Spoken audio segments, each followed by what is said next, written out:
शिवलिंग पर क्यों टपकता रहता है बूंद बूंद पानी? जाने क्या है कारण। सभी ने शिवलिंग के ऊपर जल टपकते देखा होगा, साथ ही आपको ये पता होगा कि भगवान शिव को जलाभिषेक क्यों प्रिय होता है। आज के इस लेख में हम जलाभिषेक और टपकते हुए जल के पीछे के रहस्य के बारे में जानेंगे। भगवान शिव जो पूरे पृथ्वी लोक के पालनहार हैं, उन्हें देवों के देव महादेव के नाम से जाना जाता है।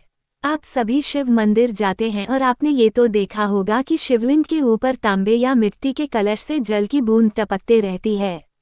क्या आप जानते हैं इसके पीछे के कारण या रहस्य के बारे में? यदि नहीं तो आज हम आपको बताएंगे कि स्टैंड के ऊपर रखे कलश से जल की बूंद टपकने के पीछे क्या महत्व है और शिवलिंग के जलाधारी नलिका को क्यों नहीं लंघ जाता है। कलश से जल टपकने के पीछे का रहस्य शिवपुराण और धार्मिक ग्रंथों के अनुसार कलश से टपकते हुए जल का संबंध समुद्र मंथन से किया गया है। कहा जाता है कि जब देवताओं और असुरों के बीच समुद्र मंथन हुआ था तब अमृत निकलने से पहले हलाहल विष का पात्र निकला था। जब हलाहल विष का पात्र निकला था तब सभी देवता और असुर परेशान हो गए कि अब इस विष का क्या करें। समुद्र मंथन के नियम के अनुसार जब कोई विष धारण करेगा तभी मंथन से अमृत निकलेगा। ऐसे में देवता और असुर के सलाह और बातचीत के बाद सभी ने भगवान शिव को याद किया और सभी ने उनसे विष पीने के लिए प्रार्थना की, जिसके बाद भगवान भोलेनाथ देवताओं और असुरों की प्रार्थना को स्वीकार करते हुए विषपान किए। विष पीने के बाद भगवान शिव का कंठ गला नीला पड़ गया और उनके पूरे शरीर में जलन होने लगा।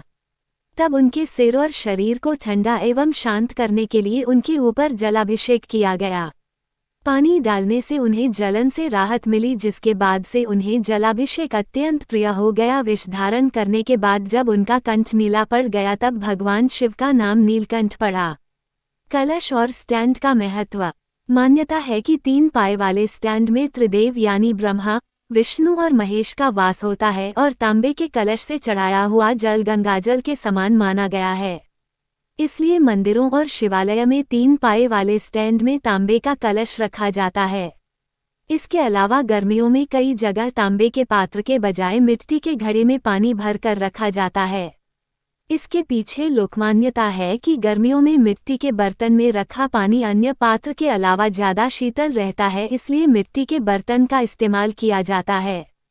आखिर क्यों नहीं लांघी जाती है जलाधारी? सभी मंदिर और देवी देवताओं की परिक्रमा पूरी की जाती है, लेकिन शिवलिंग की परिक्रमा आधी की जाती है, यानी अर्धचंद्र परिक्रमा। आधी परिक्रमा को लेकर पुराणों में यह मान्यता है कि जलाधारी से निरंतर जल की धारा बहती रहती है, इसलिए उसे लांघने से पाप लगता है। Please like, share and subscribe करें। धन्यवाद।